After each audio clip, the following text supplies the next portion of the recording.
ഞാനും എന്നല്ല, ഞാനും അന്ത്രയോസും എന്നല്ല, ഞാനും ഫിലിപ്പോസും എന്നല്ല. നാം പത്രോസ് പറയുന്നത് ഞങ്ങളും, കമോൺ വായി തുറന്ന് പറ, ഞങ്ങളും പരിശുദ്ധാത്മാവും. ചേർന്ന് പറ, ഞാനും പരിശുദ്ധാത്മാവും, ഞാനും പരിശുദ്ധാത്മാവും, പരിശുദ്ധാത്മാവും ഞാനും, ഞാനും പരിശുദ്ധാത്മാവും, പരിശുദ്ധാത്മാവും ഞാനും. ഇത് പറയുമ്പോൾ ഒരു ഭൂരിപക്ഷം വെളിപ്പെടാൻ പോവാ. ആരുമില്ലെന്നുള്ള ചിന്ത ഇന്ന് അസ്തമിക്കാൻ പോവാ. കൈത്താങ്ങാൻ ആരുമില്ലെന്നുള്ള മുഴുവൻ കെട്ടു ഇന്ന് അഴിയാൻ പോകുകയാ. സഹായിക്കാൻ ആരുമില്ലെന്നുള്ള ചിന്ത ഇന്ന് കാറ്റിൽ പറപ്പിച്ചു വിടാൻ പോകുകയാ. എനിക്ക് കൊണ്ടുതരാൻ ആരുമില്ല എന്നുള്ള ചിന്ത എന്നേക്കുമായി മാറാൻ പോകുകയാ. എന്നെ ഹെൽപ്പ് ചെയ്യാൻ ആരുമില്ല എന്നുള്ള ചിന്ത ഇന്ന് രാത്രി ഫിനിഷ് ചെയ്യാൻ പോകുകയാ. വായി തുറന്ന് പറ, ഞാനും പരിശുദ്ധമാവും.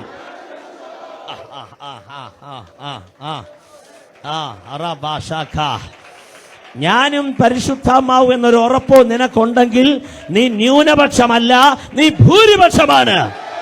നീ എത്ര പേരെ കൂട്ടുപിടിച്ചാലും ആ കൂട്ടിന്റെ അകത്ത് പരിശുദ്ധമാവില്ലെങ്കിൽ അത് ന്യൂനപക്ഷമാണ്. പിശാച് അതിനെ ജയിക്ക്.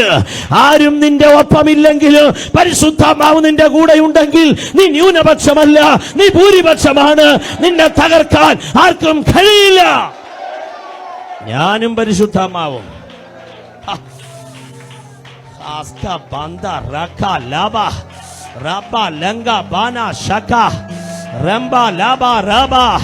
ഇന്ന് രാത്രി കൊണ്ട് ചിലരുടെ ഒറ്റപ്പെടൽ തീരുകയാ, ചിലരുടെ ഏകാന്തത തീരുകയാ, ചിലരുടെ അവഗണന തീരുകയാ, ചിലരുടെ തള്ളപ്പെടൽ തീരുകയാ. ഇനി ആയുസ് തീരുന്നത് വരെ നിന്നെ ഒറ്റപ്പെടുത്താൻ ആർക്കും കഴിയില്ല, അവഗണിക്കാൻ ആർക്കും കഴിയില്ല. കാര്യം നീ ഒറ്റയ്ക്കല്ല, നിന്റെ കൂടെ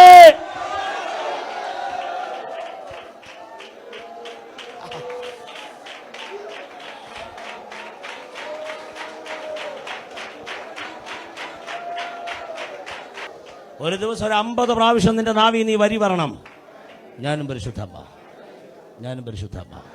നീ ഓഫീസിലോട്ട് പോകുമ്പോൾ പറഞ്ഞുകൊണ്ട് പോകണം, ഞാനും പരിശുദ്ധാത്മ. നീ മിനിസ്റ്റർ ചെയ്യാൻ വേണ്ടി വാഹനം എടുത്ത് വീട്ടിൽ നിന്ന് ഇറങ്ങി ആ സ്റ്റേജിൽ എത്തുന്നത് വരെ നീ പറഞ്ഞുകൊണ്ട് പോകണം, ഞാൻ ഒറ്റയ്ക്കല്ല, ഞാനും പരിശുദ്ധാത്മ, ഞാനും പരിശുദ്ധാത്മ. വീട്ടിലെല്ലാവരും നിന്നെ ഇട്ടു തട്ടുമ്പോൾ നീ വാ തുറന്ന് പറയണം, ഞാൻ ഒറ്റയ്ക്കല്ല, തട്ടുകൊള്ളാം, പരിശുദ്ധാത്മാവും കൂടെയുണ്ട്, ഞാനും പരിശുദ്ധാത്മ. എന്നെ ആരെങ്കിലും ഒറ്റപ്പെടുത്തുമ്പോൾ കിടന്നുകൊണ്ട് വേദനിക്കരുത്, ശോകഗാനം പാടി ജീവിതം തീർക്കരുത്, ഞാനും പരിശുദ്ധാത്മ. അടുത്ത ആളെ വിളിച്ചിട്ട് എന്നെ ആൾ സഹായിച്ചില്ലെന്ന് പറഞ്ഞുകൊണ്ട് ദൈവത്തെ ഓർത്ത് ശപിക്കപ്പെടരുത്, വാ തുറന്ന് പറയണം, ഞാനും പരിശുദ്ധാത്മ. ഫോൺ കോൾ അറ്റൻഡ് ചെയ്യുമ്പോൾ എന്താ വിളിച്ചെന്ന് ചോദിക്കുമ്പോൾ ഞാനും പരിശുദ്ധാത്മ എന്ന് പറയാൻ വിളിച്ചതാണ്. കമാൺ, വാ തുറന്ന് പറ, ഞാനും പരിശുദ്ധാത്മ. എല്ലാ ഭർത്താക്കന്മാരോട് ഞാൻ പറയാ, ഭാര്യ വീട്ടിൽ തട്ടിട്ട് തുള്ളുമ്പോൾ വായി തുറന്ന് പറയണം, വഴക്കല്ല, ഞാനും പരിശുദ്ധാത്മ.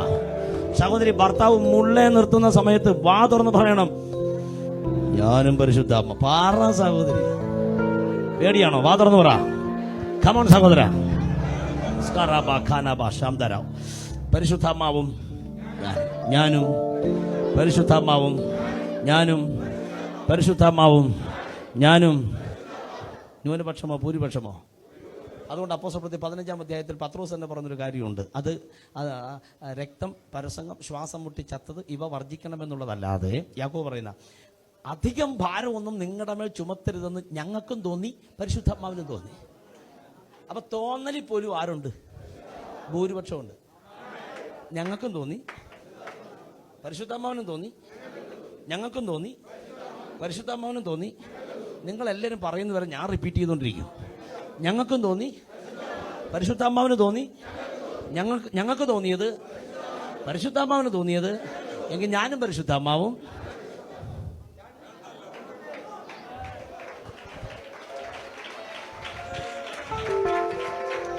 കമാൺ, ചേർന്ന് പറയാൻ, രണ്ടല്ല, രണ്ടല്ല, കമാൺ, രണ്ടല്ല, ശബ്ദം ഉയർത്തി, രണ്ടല്ല.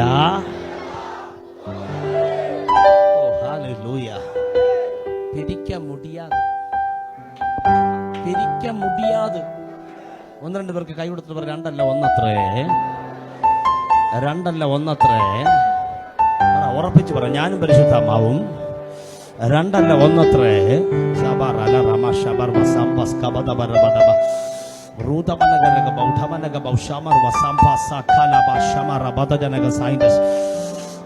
നിന്നെ പരിശുദ്ധാത്മാവിലേക്ക് കുറച്ചുകൂടെ വലിച്ചടിപ്പിക്കാൻ വേണ്ടി തമ്പുരാൻ ഇന്ന് രാത്രി ഇട്ട പദ്ധതിയാണ് ഈ അപ്പോസ്തല പ്രവർത്തികൾ.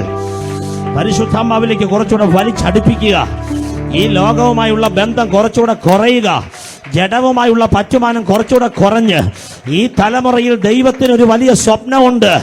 അതിശക്തമായി നിന്നെ ഈ തലമുറയിൽ യൂസ് ചെയ്യാൻ തമ്പുരാൻ കണ്ട ദിവസങ്ങളാണ് ഈ ദിവസങ്ങൾ. അതുകൊണ്ട് ഇന്ന് രാത്രി കര ഉയർത്തി ദൈവത്തോട് പറ, ഞാനും പരിശുദ്ധാത്മാവും രണ്ടല്ല ഒന്നത്രേ. ഞങ്ങളും പരിശുദ്ധാത്മാവ്, ഞങ്ങൾക്കും തോന്നി, പരിശുദ്ധാത്മാവിനും തോന്നി. ഈസി വേയാ. നിങ്ങൾ പറയുന്നൊരു കാര്യം, നിങ്ങളുടെ ഒരു ആശയം പരിശുദ്ധാത്മാവിനും അസയും ആശയമാണോ? അല്ല എങ്കിൽ മിണ്ടായിരിക്കുക. ആണെങ്കിൽ എന്ത് വിലയും കൊടുത്തത് ചെയ്യുക. ഹോളി സ്പിരിറ്റ് നിന്റെ ഒപ്പത്തിനൊപ്പം ഉണ്ട്. പത്രോസ് പറയാ, അതിന് ഞങ്ങളും സാക്ഷി. പറഞ്ഞേ, ഞങ്ങളും സാക്ഷി, പരിശുദ്ധാത്മാവും സാക്ഷി. എല്ലാവരും കര ഉയർത്തി പറ, ഞങ്ങളും സാക്ഷി. അടുത്ത പാരഗ്രാഫ് തുടങ്ങുന്ന അസൂയ എന്ന് പറഞ്ഞല്ല, കോപം നിറഞ്ഞെന്നും പറഞ്ഞ, കോപ പരവശരായി അവരെ കൊല്ലാൻ ശ്രമിച്ചെന്നാണ്. പെട്ടെന്ന് ഗമാലിയൽ രംഗത്ത് വരുന്നു, കാര്യങ്ങളൊക്കെ പറയുന്നു, സഭ പിരിച്ചുവിടുന്നു. പക്ഷേ അവരെ അടിപ്പിച്ചു. സഭ പിരിച്ചു വിട്ടെങ്കിൽ അവരെ എന്ത് ചെയ്തു? അടിപ്പിച്ചു. അടിക്കാൻ വരുന്ന പട്ടാളക്കാരോട് ശക്തി പുറപ്പെടട്ടെ എന്ന് പറഞ്ഞോ? നമ്മുടെ കെട്ടിതാ അടി കൊണ്ടു. ചേർന്ന് പറ, ഞാനും പരിശുദ്ധാത്മാവും രണ്ടല്ല. അപ്പൊ എന്നാ കൊള്ളണം?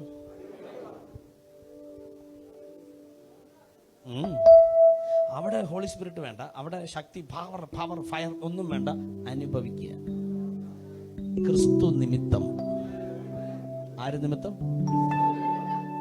പിടിക്കാൻ വന്ന പട്ടാളക്കാരോട് ഞാനാകുന്നു എന്ന് പറഞ്ഞപ്പോഴേ പട്ടാളക്കാർ താഴെ പോയി. സ്ഥലം ഗതശമന.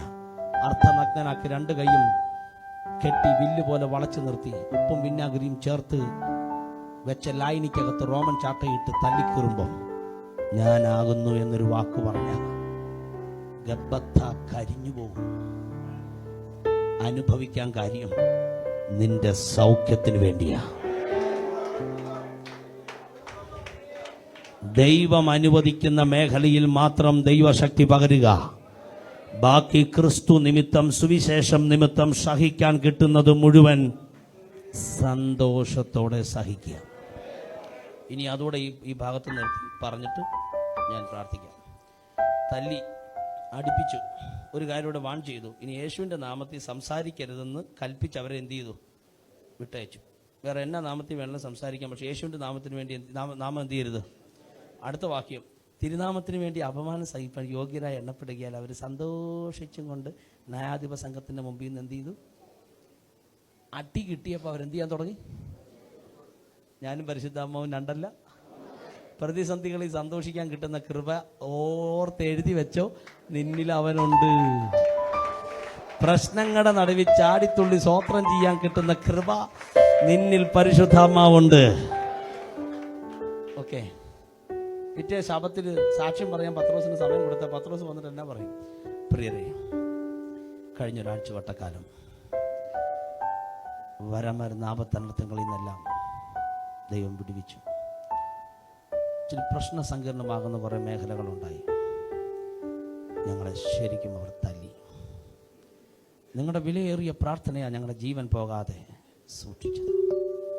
ഞങ്ങൾക്കറിയാം ഈ പോർക്കളം ഭയങ്കരമാണ്. ഞങ്ങളുടെ തലയ്ക്ക് മീതെ അനേക അനർത്ഥങ്ങൾ കടന്നു പോയപ്പോൾ ഇങ്ങനെ വല്ലതുമാണ്. ഉള്ളി വന്ന് ചാടിത്തുള്ളി ചിരിച്ചുകൊണ്ട് കഴിഞ്ഞ ആഴ്ചയെപ്പോലെ ഇത്രയും ഭാഗ്യകരമാകുന്ന ഒരാഴ്ച, കഴിഞ്ഞ ആഴ്ച പോലെ ഇത്രയും ടേസ്റ്റിയായ ഒരു ആഴ്ച